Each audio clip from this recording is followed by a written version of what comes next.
Hey guys, it's Katie with Homo Librariensis. I'm still having a hard time wrapping my tongue around that one, but I chose it, so I will stick with it.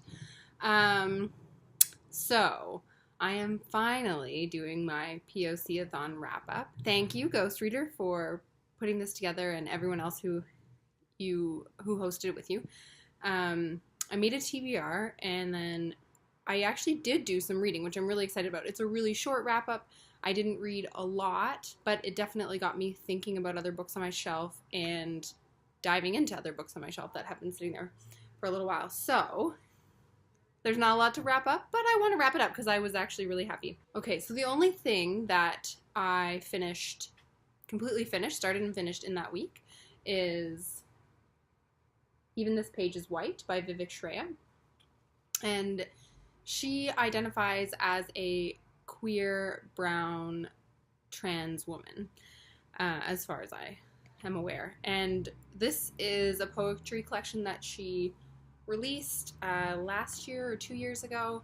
And I was intimidated to read it for a while, partially because I don't read that much poetry, so I'm not always sure if I'll like it or if I'll miss something. I enjoyed it. I did end up giving it 3 stars. Okay, so the collection is about her relationship with race. I went into this collection thinking that it was primarily about her experience as a brown person and then juxtaposed against sort of this white majority or against white privilege.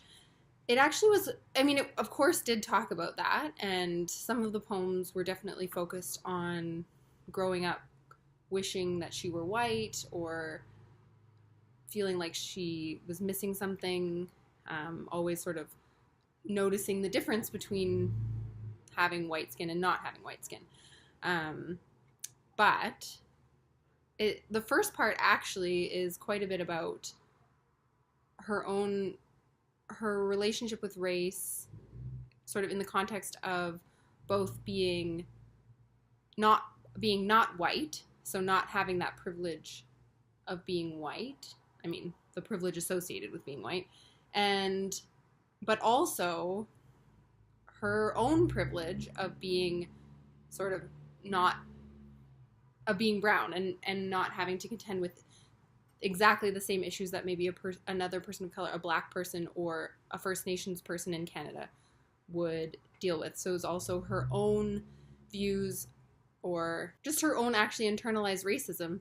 So one of the poems that very much illustrates this is one called Indian. And so I'll read that for you just to give you an idea. I'll read the poem first and then I'll explain what the thing that I had trouble with the collection. Again, it's called Indian, and the poem goes, "Podium mic on, remind them, this land is not ours. Heads nod, hands clap, feet fixed. Are you even in the room? Once my mother accidentally drove near a reserve. The only time I have seen her afraid hit gas pedal. Strange to be Indian and the sound of car locks. To be synonymous with Indians. Is acknowledgement enough? I acknowledge I stole this, but I am keeping it. Social justice or social performance. What would it mean to digest you and yours, and blood and home and land and minerals and trees and dignities and legacies?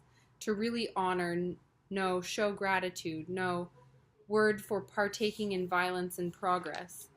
Last year, Baltimore intersection, black man. Approaches once again, a finger reaches for car lock, except this time the finger is mine." So I think that poem really highlights that she was looking at sort of how complex race is and her own experience with that.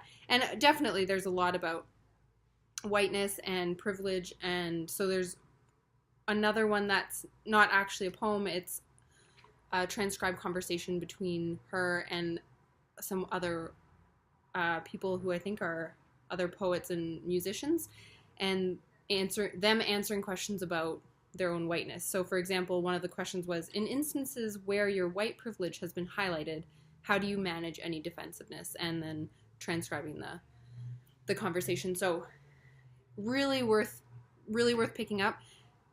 The only things that I kind of had trouble with is that I don't read very much poetry, and the poetry in here isn't sort of conventional. It seems to be fairly free form. There's not any kind of rhyme or meter or structure. I mean, there is a structure, and obviously she's using these structures for a reason, but a lot of that is lost on me, and so it doesn't always quote unquote feel like poetry, or I find some of it just a little bit difficult to read. That's kind of why the 3-star, because it wasn't, I have a hard time reading poetry, basically. But there were definitely really good things in this collection, and it would definitely be worth reading, and obviously everyone's going to have a different experience of it than I did, but I'm really glad that I read it. So I didn't complete anything else, but I did end up starting Paradise by Toni Morrison, which I had on my TBR, and I've read 2 of Sula and Beloved and enjoyed them, but I don't know. I enjoyed them, but they weren't my favorite. I kind of had a hard time getting through parts of each of them. And they have some magical realism. And this may, but there's no indications of magical realism at this time. But regardless, I'm about 30 or 40 pages in, and I am loving it. It's so well written. It isn't exactly fast paced, but it keeps me engaged. The premise going in is it's about an all black town in the United States, and kind of it's going over a little bit of how it became that way, how the town became that way, and how this convent was built there, and then ultimately I guess it's going to explain why people in the town ultimately ended up going in and murdering the women who lived in the convent. But they haven't revealed that yet, and that's not really giving anything away, because I don't have any answers. But I'm loving it, and I'm not very far in because I've been, again, studying for a chemistry exam that I have next week. But once that's done, then I can kind of read a little bit faster. The only other thing is not something I started during the readathon, was already reading, but I finished it during the readathon, and I thought I would mention it just because it is a really good book, and I haven't really heard anyone talking about it. It came out in 2007, I believe. It's called Medical Apartheid, and it was written by Harriet A. Washington, who is a black woman from the United States, and it's a very comprehensive nonfiction book about the history of medical practice and medical investigations and medical research and black people in the United States from the time of slavery until basically currently till about 2007. And it addresses sort of different aspects about being poor and black or female and black, and basically the vulnerability that has come with that, and the abuses that the medical community have engaged in those communities. And it's very well put together. It is pretty long, and it's very detailed. It's definitely not for everyone, but it's just so eye-opening because there's so many things that we take for granted and so many things that we have the privilege and benefit from now. For example, gynecological surgery is something that is fairly advanced, and there's a doctor named Dr. Marion Sims from, I think, somewhere in the eastern U.S. who is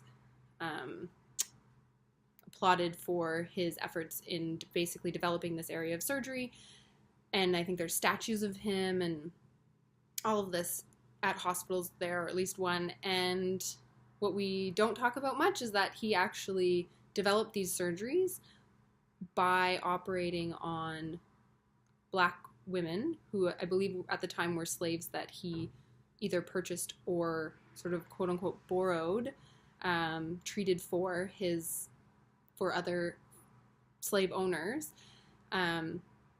without any anesthesia. So he practiced these surgeries on these women with no anesthesia because he believed that it wasn't necessary.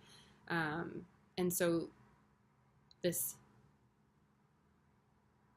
incredible amount of suffering went into the development of these surgeries that we can now benefit from, and most of that suffering was by black women who tells us some statistics, but a lot of the research that has gone into these conditions, including gynecological surgery, the demographic who are least likely to benefit from them now, be it because of poverty or lack of access to healthcare, are in fact Black women. So it's just a really good reminder of kind of the history of medicine and what has gone into what might seem like a very innocuous thing. So thank you again for checking out my channel. I really appreciated this tag. It got me reading some really good things, and I'm looking forward to diving even further into Paradise. And yeah, so I will update that one when I've actually finished it. But I hope everyone has a fantastic weekend, and I will see you on BookTube.